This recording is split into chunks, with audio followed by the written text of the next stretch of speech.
Well, when you went to trial, were there people that you were close to that ended up testifying against you? Absolutely. Absolutely. Okay. So we went to trial for 7 months. It was one of the longest trials in the history of DC. Not the longest, one of the longest. We had 42 witnesses testify against us, but out of those 42, only like 8 or 9 were really co-conspirators. The rest were like experts, FBI, just this, that, forensic.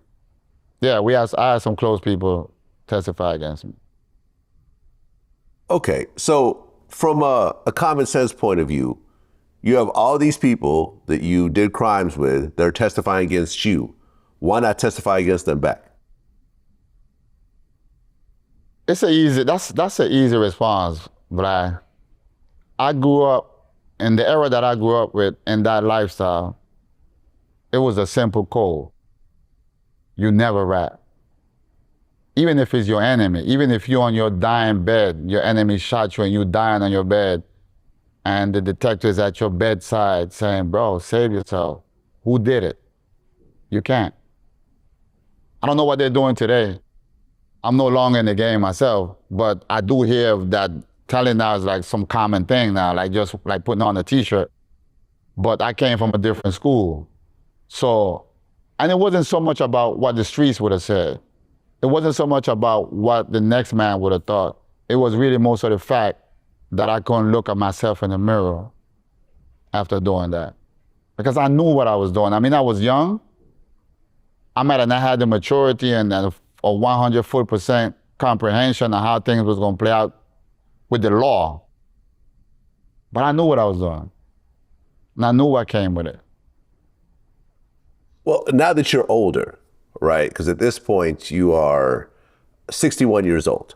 60. Hey, easy, 60. Bro. Easy, baby. My easy, bad. My easy. bad. Don't want to give you that extra year. Give me my year. Okay. Let you enjoy that 60. Yes, sir. For example, I interviewed Freeway Ricky Ross, right? Who's one of the biggest drug dealers in America. That's a legend. That's a legend. That's a legend. Right. Yeah. And his plug ended up snitching on him. And at first he was mad about it. And then after a few years, he realized, oh, snitching is just part of the drug game. Why am I mad over something that happens constantly? So what he did is he only did what people do in the drug business. They tell. They set you up.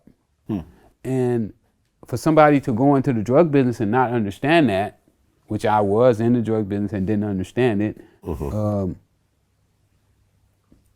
but I came to grips with it. So you look at a situation where you have this, I'm not going to tell, I'd rather do life in prison. Everyone around you is telling. And you have children who are not going to get to see their father as they're growing up. So you're basically saying these set of imaginary laws that nobody else is following, I have to take all the harm for these laws and my kids are all going to suffer because of this imaginary rule in my head that nobody else is following. Do you look at it differently at 60 years old? I concur with you. I agree with you with that. My children, my now grandchildren, my mother, God bless her soul, everybody around me, immediate family, became collateral damage based on my decisions and my choices. And that's something that I have to live with for the rest of my life. Just like I have to live with the fact of the pain and suffering I cause others, right? Because now I'm more mature and I understand things and I look at things different. But I will never change my position on not being a rat. And I know that sounds selfish. I know it sounds cold. I know it sounds as if I don't love my family. I die for my family. But my family understood, as painful as it was. Right. Because just to be fair, it's not like you're a freedom fighter, you're Nelson Mandela, you're trying to, free Nicaragua from Noriega and you're arrested for that and you're willing to die for saving your people. You're dealing drugs. Yeah. And hurting people. Correct. You know at the end of the day what you were doing was wrong. You knew that it was harming families. You knew what crack did to communities. Yes. You knew the type of violence. And you're mentioning people who died and you're saying they still have a mother, they still have kids, they still have siblings and so forth. So you know that these are all bad things that you're doing, and yet you're still holding on to this principle. Yeah. It's the life we chose at the time. You know, we chose it and we knew the rules, you know, and that, you see, Vlad, I'm gonna mention this term again. Rules of engagement. Rules of engagement in anything in life is crucial. If you're gonna become a monk, there are rules of engagement.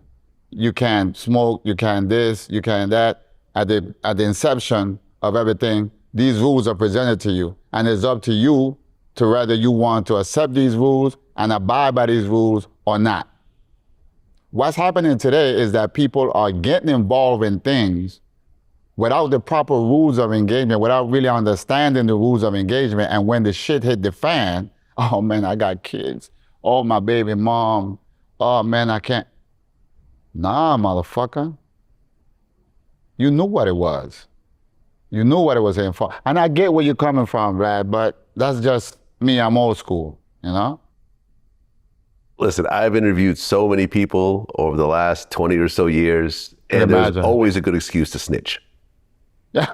There's never a lack of an excuse to cooperate. No one ever says, I want to snitch, but I can't think of a good reason. It's always like, oh, I would have done life in prison, but then I heard a tape of him, you know, talking about me. Oh, they slept with my baby mother. Oh, they were going to turn on me. Oh, you know, they stole from me. They had sex with my sister. Like, there's always a reason. And at the end of the day, the real reason is, listen, I just don't want to go to prison. Bottom line. Right? Bottom line. And you know what? I have a take on that too as well. I have a good friend of mine that was in Lewisburg with Rayfus Edmond, that died. Who told on everybody? Yes. And my friend told me before he even cooperated, he told me he was going to cooperate. He said, this dude going to break, right? And my take on this is this.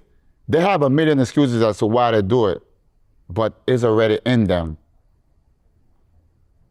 And the essence of a rat or a traitor is that they are selfish people. There's nothing or no one greater than them, no cause greater than them. That's the bottom line. And, you know, it's a difference between selfish and self-preservation. I get it. But it was always in them. This situation just brought it out. There's no excuse all about your mom and this and that. You was born a fucking rat.